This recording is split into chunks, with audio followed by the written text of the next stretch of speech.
Good evening, everybody. This is Off the Wall Prepper, and I just wanted to bring something up that I think is pretty important is first aid. We've talked about first aid a lot, but we haven't talked in depth about some of the details about first aid.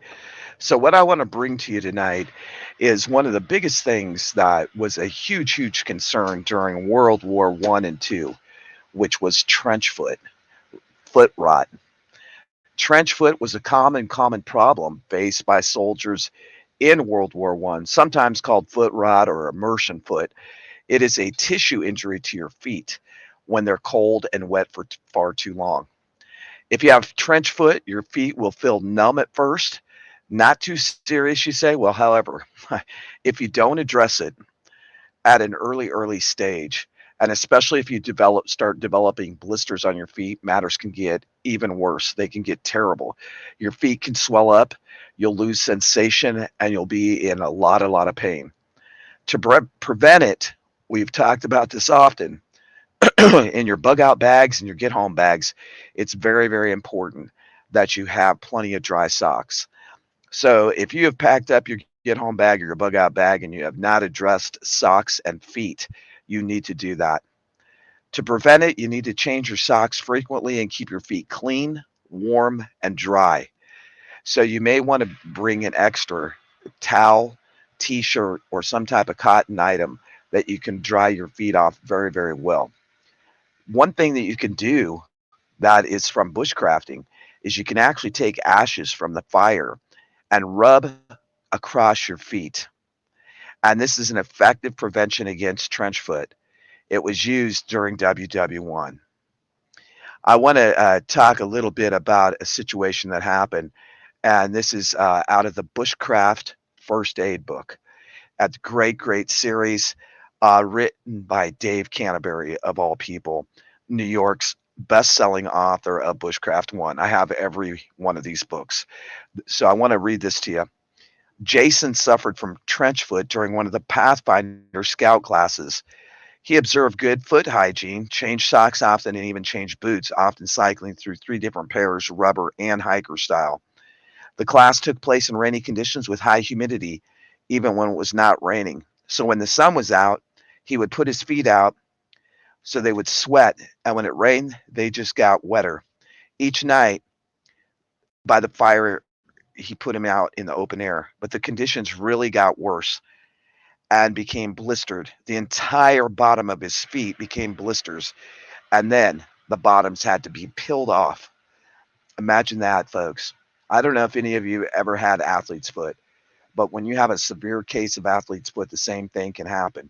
There is some great items out there. Probably my all-time go-to is Lauderman.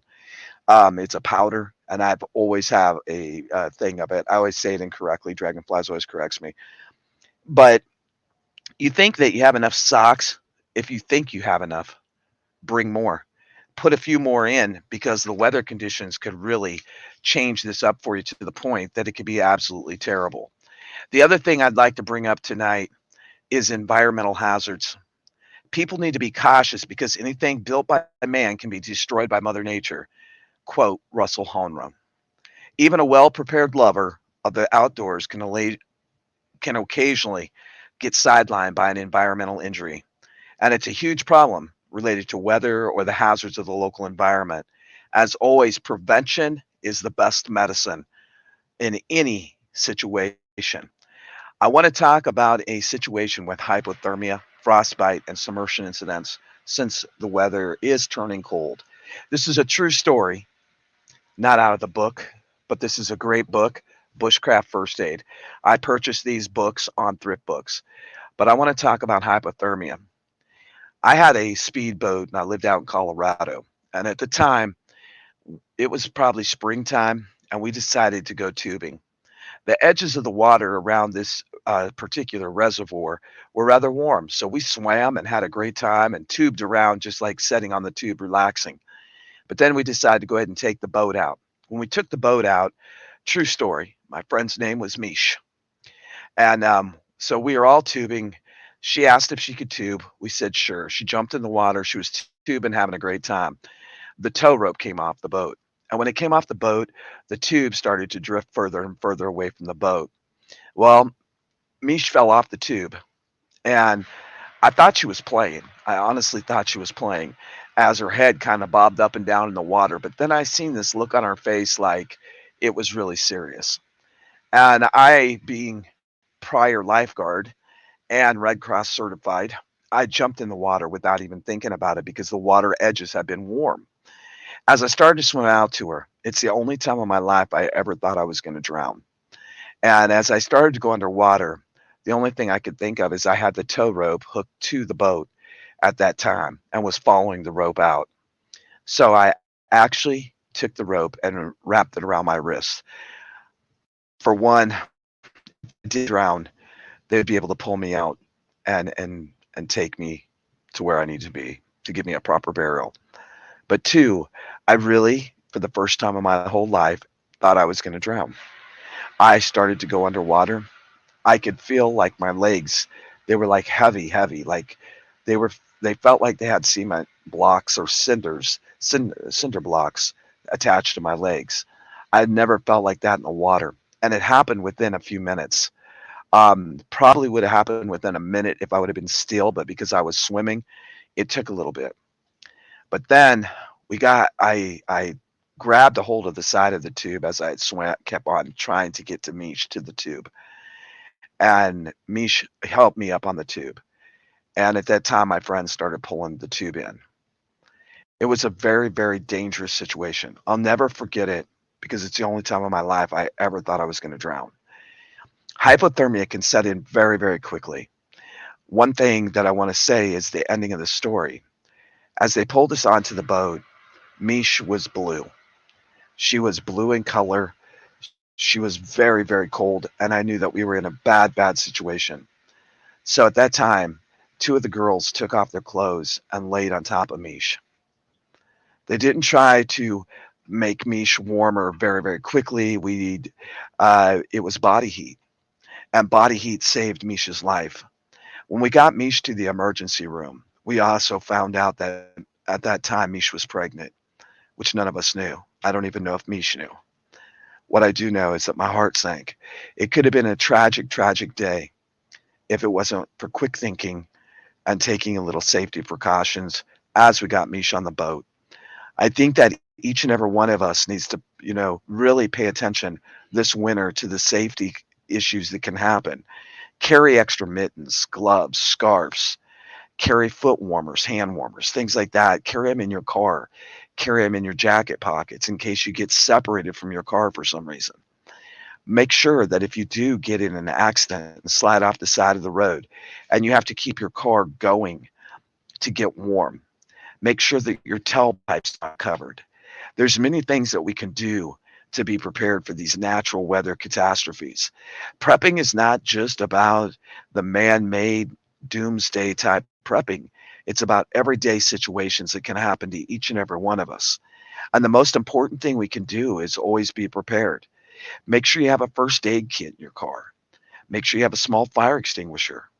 Make sure that if you do have to run your car to stay warm, that you're making sure that that tailpipe is not covered by snow. And it may be a wise choice to keep your window down a crack. Also, this is the time of the year that each and every one of us should check our fire extinguishers, make sure they're not expired, make sure they're full.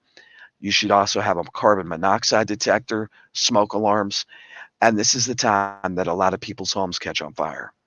It's really important that we take safety precautions to keep us and our families safe. Don't leave box heaters running at night, even if it's chilly. Box heaters can be very dangerous. And I will tell you this, when we were on the RV, we had a situation with a loose ground on a plug. So you want to check your grounds on your plug at least once a year. Go through your electronics and just take them out of the wall, unplug them, and just give a nice little tug on each one of the prongs and make sure that those prongs are secure. If they're loose, get rid of them, change out the plug, do whatever you got to do to stay safe. It could be a major catastrophe if you come home and your home is gone because of a fire. The other thing is if you're going to burn candles, don't go to sleep with the candle on, even if it's just a nap. Make sure you have plenty of batteries for your flashlights, and make sure you have flashlights. They're also making some great, wonderful solar flashlights that are hand cranked and the solar ones. I would suggest you get those as well because batteries could run out in a doomsday scenario.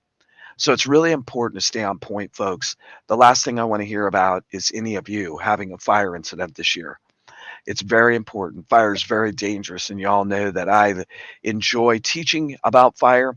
It's one of the things I really enjoyed when I was in the Navy. One of the scariest things, real quick story before I get off here today. One of the quick story, I was 18, just got in the Navy, and had to get fire trained certified. And I was already out in the fleet on San Clemente Island. They threw me in a silver suit with a hood, booties, full gear, and they threw me out in the middle of a JP5 fire. The flames were higher than my head, and I'll never forget it because as I sunk in the pit, I went down to my knee, and the flames were shooting up over my head at least 10 foot, if not higher. It was one of the most eye opening and scary events of my life, even though it was in a controlled situation. When you see fire flaming around you, the best thing you can do is get low to the ground and get out of the dwelling that you're in. Don't worry about any of the materialistic things. Those things can be replaced, but your life can't. Always remember to stay on point. If it's an open fire, it's dangerous. If it's an open fire, it could tip over if a small child or an animal hits it by accident. So be alert and be aware this season as we go into Christmas. Don't leave your Christmas trees on when you leave. Don't leave your Christmas lights on when you leave. Be very cautious of what you're doing. This is Off the Wall Prepper, y'all. It's November the 27th, and I'm recording this at about 2 in the afternoon Central Time. God bless you from here in the Ozarks to wherever you're at. Keep every day safe by doing the dang things that matter. This is OTWP. Until I see you again, my friends.